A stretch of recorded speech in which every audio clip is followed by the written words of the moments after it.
In trading, knowledge is power, and lack of knowledge in what you're doing can be costly, very costly. So you need a solid foundation of quality market education. Whether you're new to trading or a seasoned veteran looking to add advanced strategies to your arsenal, there's always something to learn and something to improve on. And now you can access the same knowledge that professional traders receive with Market Rebellion's Trading Education. I'm Bill Johnson, Head of Options Education here at Market Rebellion, and we've assembled a comprehensive curriculum based on decades of real trading experience, covering everything you need to know about trading options from beginner to advanced. We go way beyond the nuts and bolts of options theory to teach you how to apply specific trading strategies and the techniques needed to adapt your trades when markets shift. Regardless of your goals, you'll gain access to the education you need with easy-to-consume lessons so you can learn to trade with confidence, enhance your knowledge, and master the practical skills required for market success. So please join us for in-depth trading education only from Market Rebellion.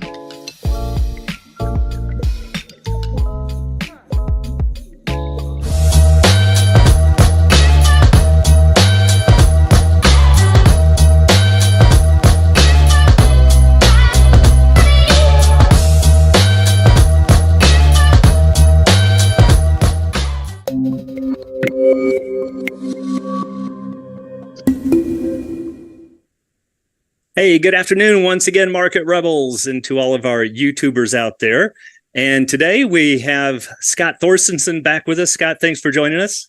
Thanks for having me, Bill. Good of to course. be here. And of course, Stu is here every day. Everybody knows Stu. Hey, everyone. Scott, good to have you. Yeah, great to have you. Kind of a little roller coaster in the market today. Took a little gap down, and what was it, somewhere around 10:30 or so, shortly after the opening cut? 10:30. Been rallying back. Bottomed out, and ever since then is kind of slowly and surely upticking throughout. Yeah, that's what I remember, kind of a slow, steady uptrend. We were talking about that in Q&A and still continued to climb. It's looking ugly in the morning. It was looking really scary, I know. For today, oh, and by the way, I forgot, I've got to give a big shout out to Sandy, all the way from China, for a first-time listener. So great having you here. Yep, welcome, Sandy. And today, we wanted to talk about a problem that we've encountered. We've all encountered it. We get it all the time, Stu, in Q&A, because people hear about rolling an option, and they say, "Oh, I've been trained. I got to roll the option," and there's a very big trap that people potentially step into. And we just wanted to point out what that trap is and what you really want to be focusing on, even though you might be technically rolling an option. Might not be the kind of roll that you want to do.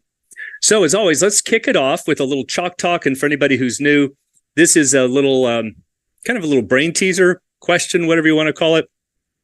We'd like you to kind of jot down your answer, think about it for a moment, commit to an answer, and then at the end of this presentation, we'll go through the answer. So here's today's question.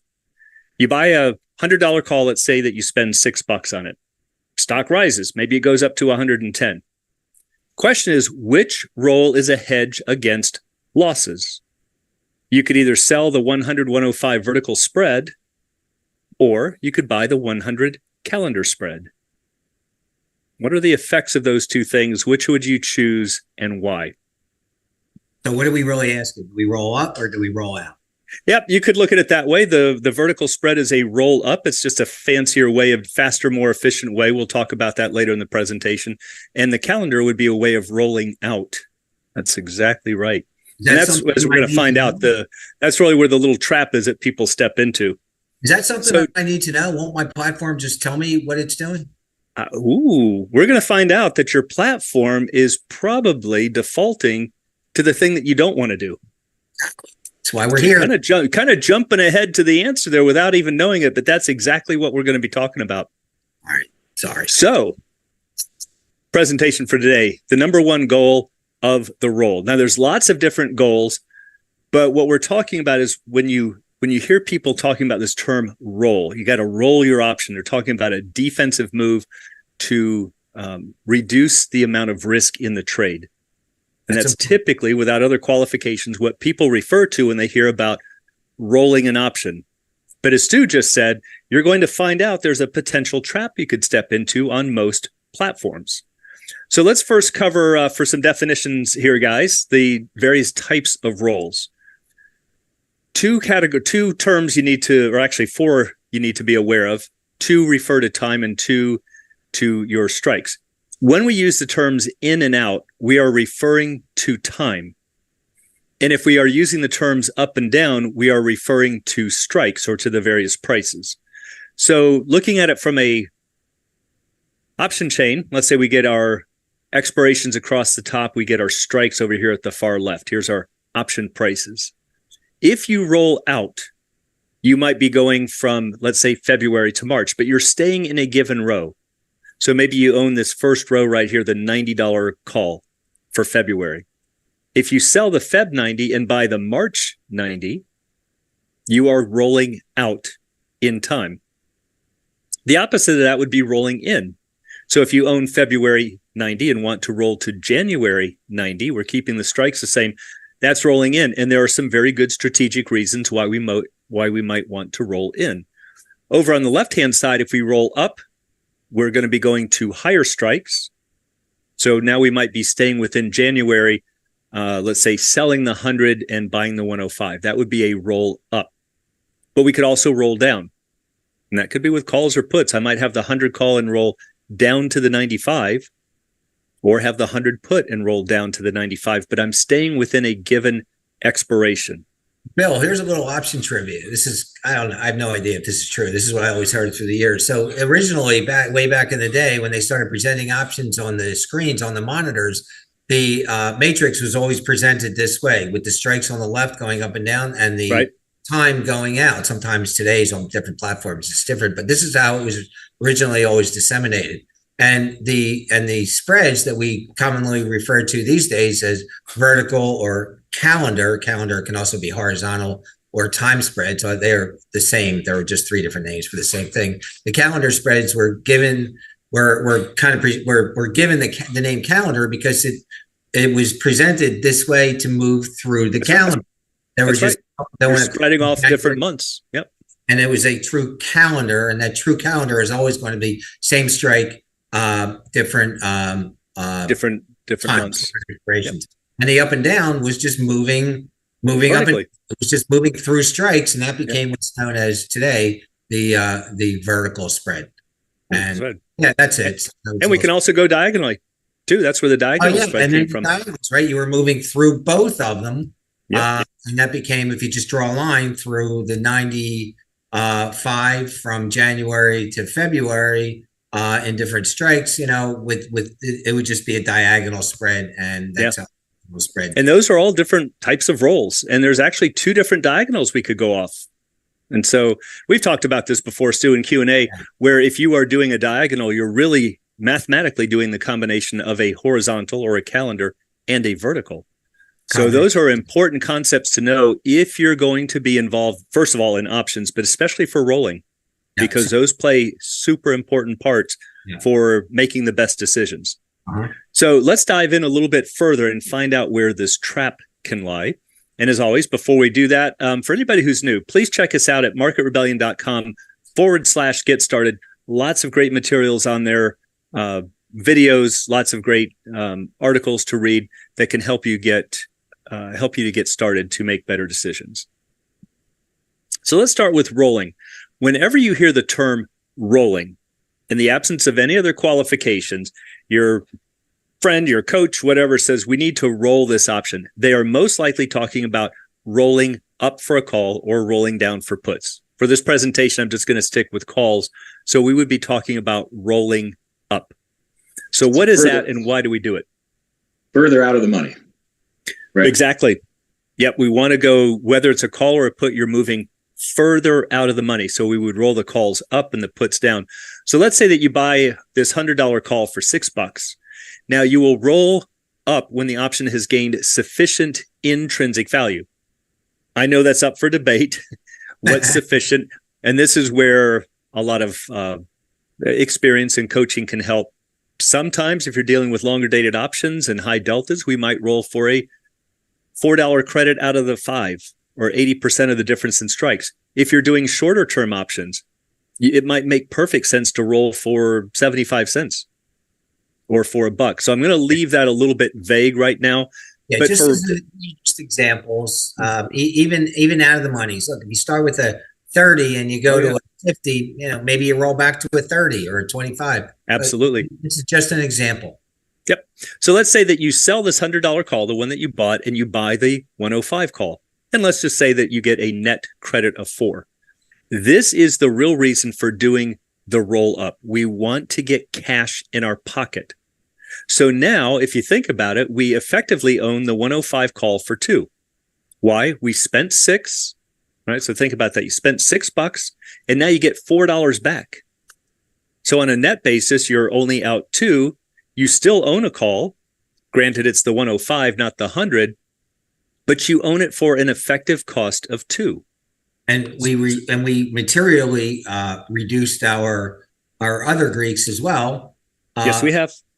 We reduced our delta, our gamma, our theta, our vega probably, and our rho as well.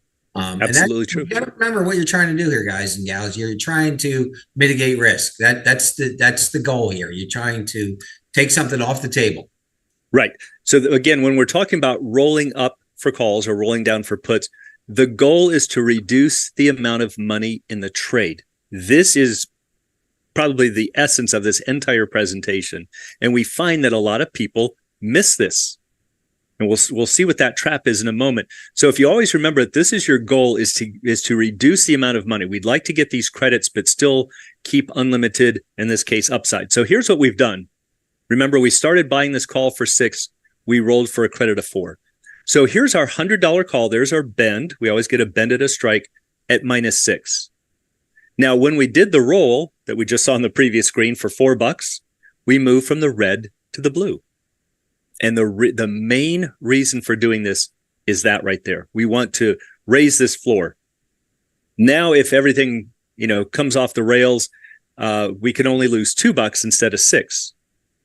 We still have unlimited upside.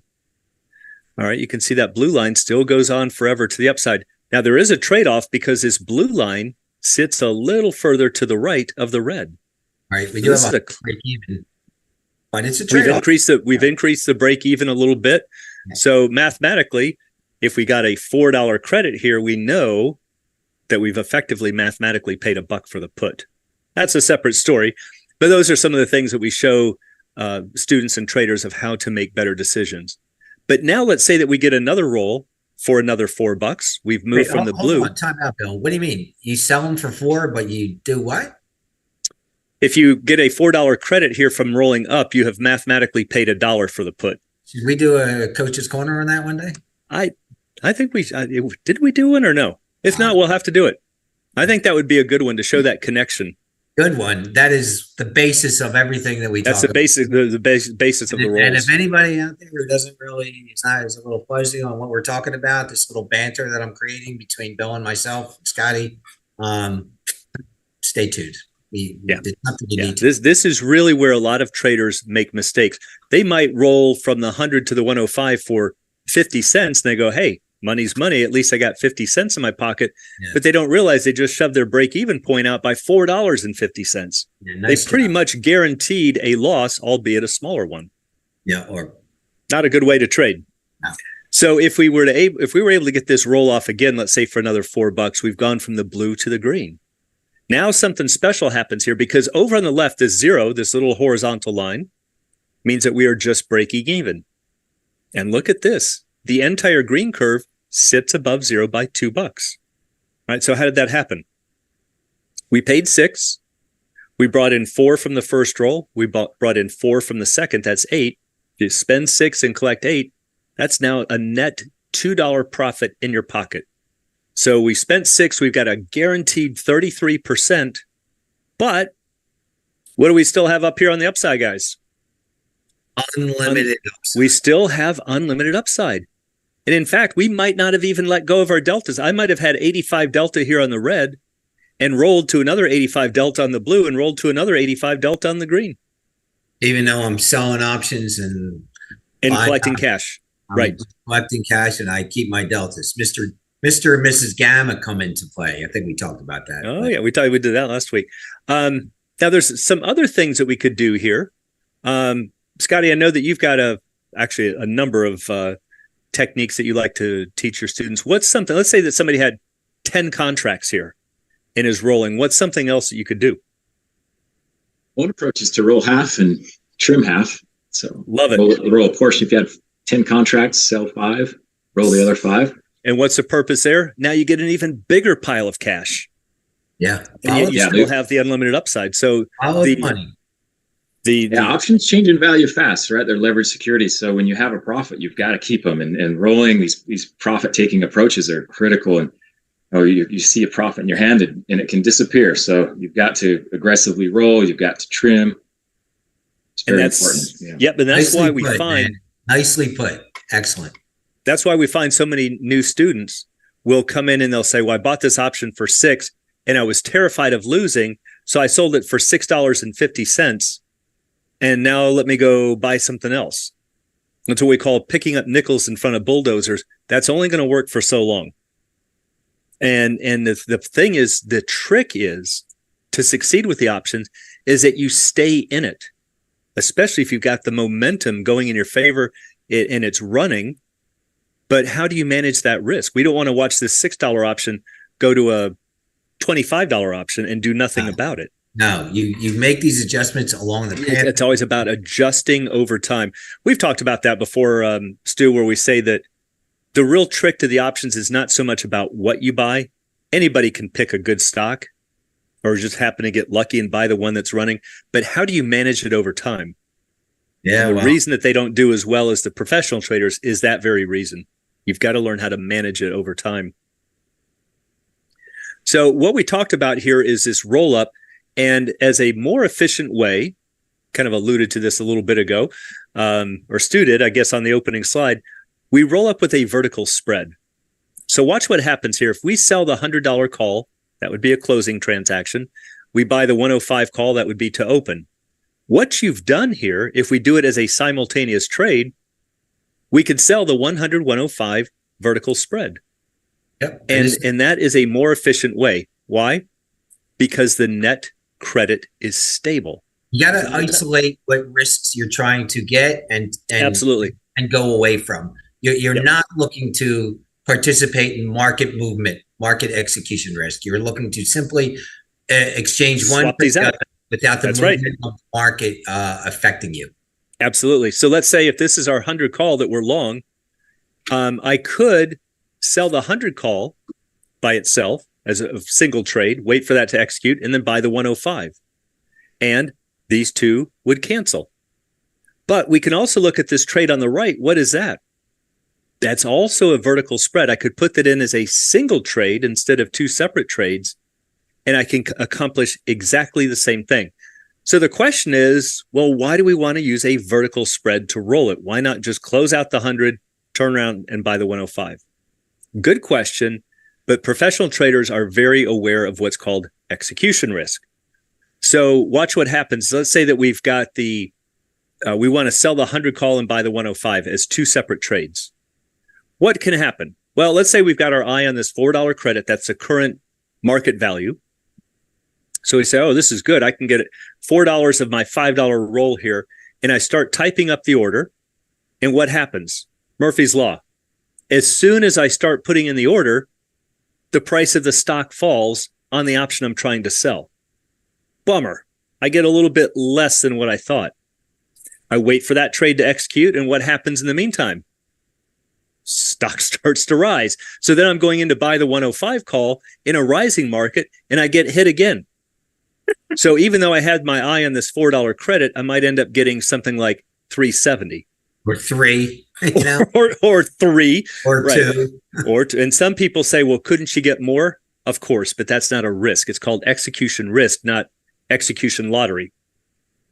This is why we teach people the various types of rolls. And depending on what you're trying to do, sometimes you'll do a vertical, sometimes it'll be a calendar, might even be a diagonal. And then if it's a diagonal, which direction do we go on the diagonal? Remember, there's 2 diagonals on that grid. So this is why you have to know this stuff. Okay, so that's all. Build your trade, right? Read your Absolutely. Trade before you send it. Build it, read it, make sure that it's you say you want to do, and that infers that you know what you want to do. And then once you get all that done and you're 100% comfortable with what you put in is what you want to do, then send it. Absolutely. Then send it. So the thing is that if the market is trending up and we do this as a vertical spread, that $4 credit will stay about stable. Yeah, you're going to pay more for your long, but you're also going to receive more for the short. And that tends to balance out. Same is true on the downside. You're going to receive less for the one you're selling, but you're also going to pay less for the one you're buying. And that $4 credit tends to stay stable. But as soon as you break them apart, all bets are off and it's you against Murphy's Law. Yeah. So that's why we always teach people to understand the various types of rolls. They make a very big difference in your success. The net delta on the spread is ridiculously lower than the individual delta. And that's another good point too. That's right. That's part of what's keeping them stable, right? Yep. So now with all this being said, we're going, okay, I understand now what a roll up is. I understand that I should be doing vertical spreads. But where's the risk? There's a risk in all of this. When people hear that you should be rolling your options, this is what we started talking about at the very beginning. So what is this risk? Well, here's the risk that people run into without knowing it. And before we do it, as always, little plug here, please remember marketrebellion.com/get started. I cannot emphasize this enough. There's so much bad information out there. And I just sent Stu a text link from YouTube. It was so incredibly bad, but it's out there. So just make sure that you're finding good sources for your information. We've got a lot of free materials there to help you get started. We guarantee that we will give you 100, 50 trades that will make 100%. Yeah, 100% or more. Guaranteed. Guaranteed. Oh, brother. Really run fast. In the opposite direction. So here's the potential trap. All right. So again, think about the story that we're telling here. We want to roll our calls up and our puts down. Everybody says, got it. Understand. We want to use a vertical spread for that. Got it. Understand. So where's the problem with this? Well, again, people hear, well, my coach told me I got to roll my options, or my friend said I got to roll my options. So I go to my platform, and when I click on roll, it defaults to a roll out. And it might not even say roll out. It might it probably won't. It's just going to say roll. Yeah. And is that wrong? No, it's a type of roll. You got to have some kind of a default. If it defaulted to roll up, we could say, well, we need a roll out. It's got to pick one. So it's usually assuming that people get to the end of the expiration and they want to roll out in time. But that's not always true. Some very good arguments can be made that why you really want to focus on the roll up. So for example, let's say that you buy the July 100 call for 6. This is the one we've been looking at. But now the stock is at 110.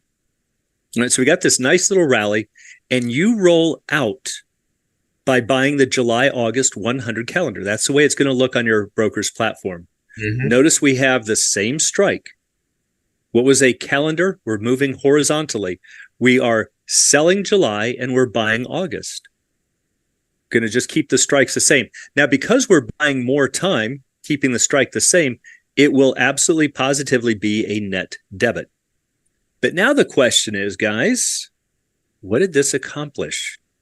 Did we really roll our option like we thought we we're supposed to and getting this nice cash back and trying to protect the downside?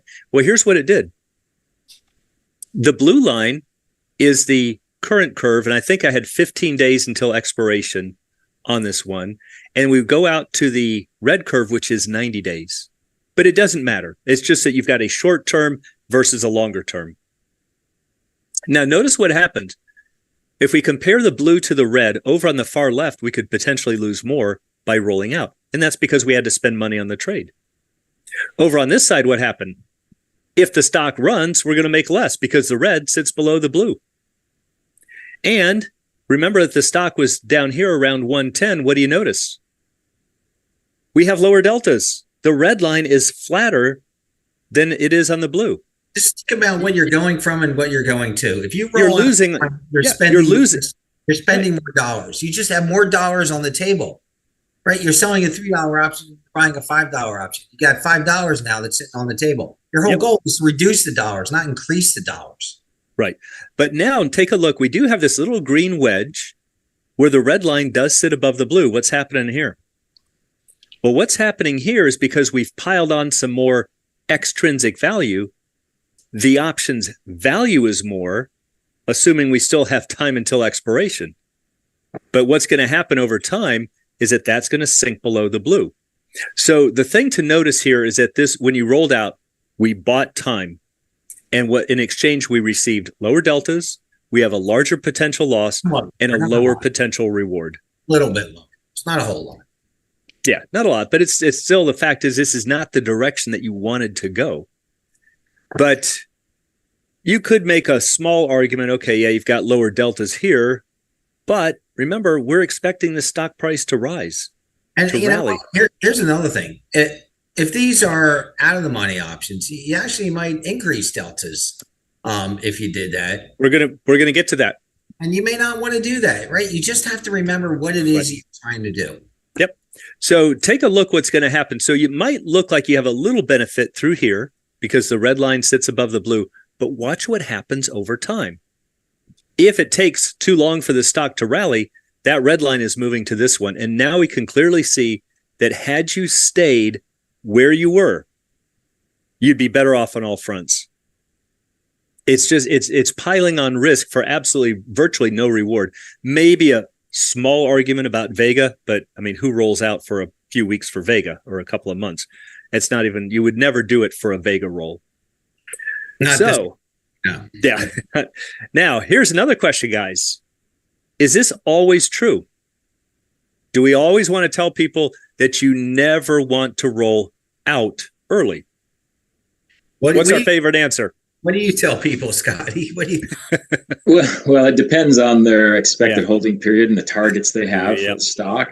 The short-term trade, you definitely want to roll aggressively. Don't want to roll out in time. You don't want to talk yourself into staying in a trade too long. I mean, if you expect to be in the trade for a few days and you roll out in time, psychologically, you may entice yourself to stay in a trade longer than what you should. It's actually a very good point. Yep, you give yourself a false sense of confidence that you want to stay in it. So our favorite term for any options question, all of our traders in Q&A know this, it depends.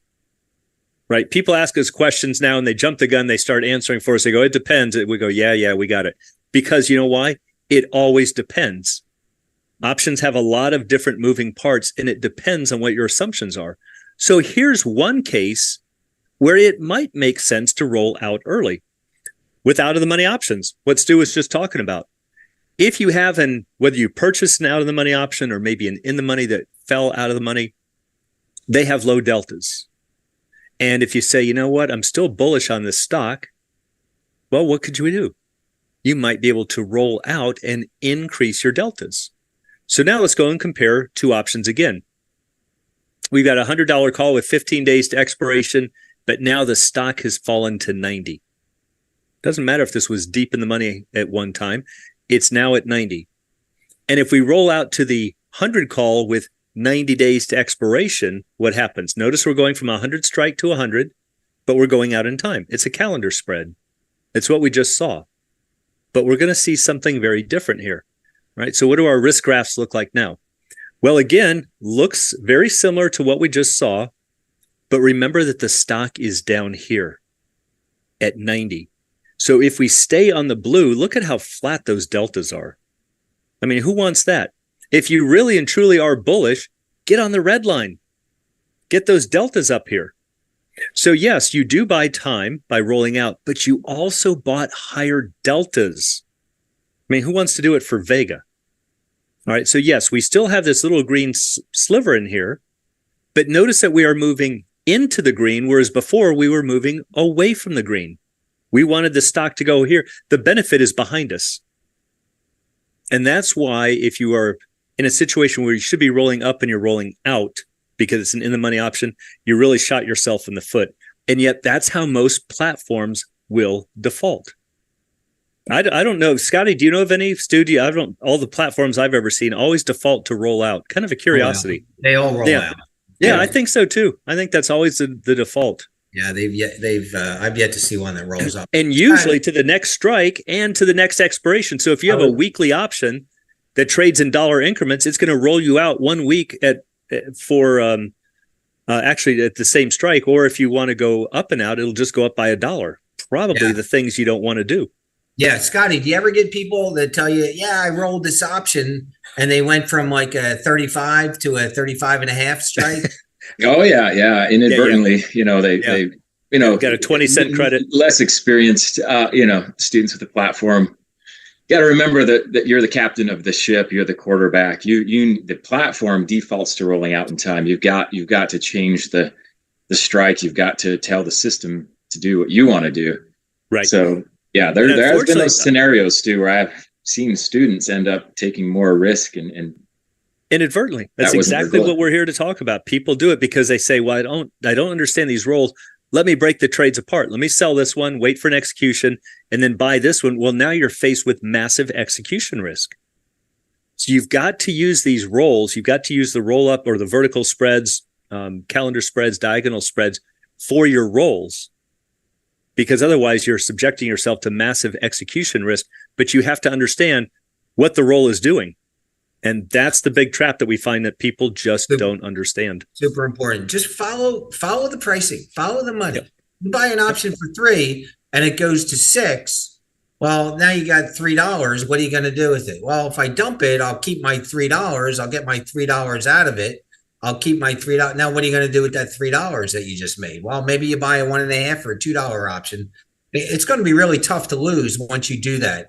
But the opposite will occur if you're just rolling for a half a strike or a half a point or $1 or a $2 strike. I mean, it's just not worth it. And like Bill said before, the synthetic version of that is if you're rolling for $1 on a $5 spread, you just bought the put for $4. So you got to $4, yeah. Right? If it's almost a synthetic sale. You've almost conceded and said, okay, look, I'm not going to ever make a profit, but I'm at least getting a little bit of cash back. But the new traders all think that they did something great by getting some cash back. They don't realize what the trade-off was. Yeah. So again, for a good visual, now remember the first example where we saw these graphs, or at least they look similar, that we were up here. The stock was up at 110. And to get to this benefit area, the stock had to fall. Well, our expectation is that it's going to rise. But see down here, the expectation is it's going to rise. We're moving into the green. And yes, these are very subtle points, but these are the things that people make the mistakes with. And we haven't even mentioned implied volatility levels. That's a whole separate conversation, but you're exactly right. I mean, that would be another thing to see if we're trading in the trough or doing some of these other mistakes that people rolling into an earnings cycle, which we may not want to. Oh yeah. That happens a lot too. People roll out and they go right into an earnings cycle. Yeah. Which is okay if you want to roll into an earnings cycle, but if you don't want to roll into an earnings cycle, then you got a problem. Again, know your risk. All right. So I hope that helps everybody to make sense of some of these subtleties. These are the things that we like to teach here at Market Rebellion to make sure that people are making the most of their money and their decisions. So let's go back to our question here. We bought the 100 call for 6. Stock rises to 110. Which role is a hedge against losses? Go ahead, What's our answer here? Guys, sell the vertical. Sell the vertical. Mm-hmm. That's the one I chose to. Yeah, and now, buying the calendar in some cases maybe for an out of the money, but this isn't an out of the money option. See, Yeah. so again, you have to realize it always depends. Always remember what you're trying to do and what you're going to walk away with after you get done what it is that you're doing. Yeah. Yeah. Right. Very, very well said. So I hope that helps everybody to, even if you found it confusing, I think that's still helpful information because it shows you probably don't know what you thought you know. Yeah. There's a lot of moving parts with the options, and one little change can make very big differences. Yeah. So any closing thoughts, considerations, pearls of wisdom? Scotty, let's start with you. One thing that comes to mind, Bill, when you're rolling, there is a cost of rolling, and sometimes with the less liquid. I know most of you are trading highly liquid products. Trade the Apple, the Qs, a large cap ETF. You have really tight bid-ask spreads, but there is a cost of rolling, and it may be more beneficial to trim your position rather than rolling. So those are some things to consider. I do that all the time. It's one of my favorite trades. You hear John and Pete talk about that sell half and roll half type of things, or sell 30% and roll the remaining 70. There's all kinds of ways to mix and match it. But I love the idea of being able to sell a portion as a way to get yourself into a guaranteed profit faster. Yeah. Don't ever think that you have to do, first of all, don't ever think that you have to do something, right? Oh, you always have a choice. Good point. Right. The market doesn't dictate what you can do. The market's only there for your enjoyment. And doing nothing, isn't that what Greg teaches in the pit? Doing nothing is a choice. It is a choice. Absolutely. It took me a long time to is. figure that out, but doing nothing is a choice. And this combination of trimming and rolling is such a fantastic combination. Don't feel that oh, I'm going to roll and I'm done.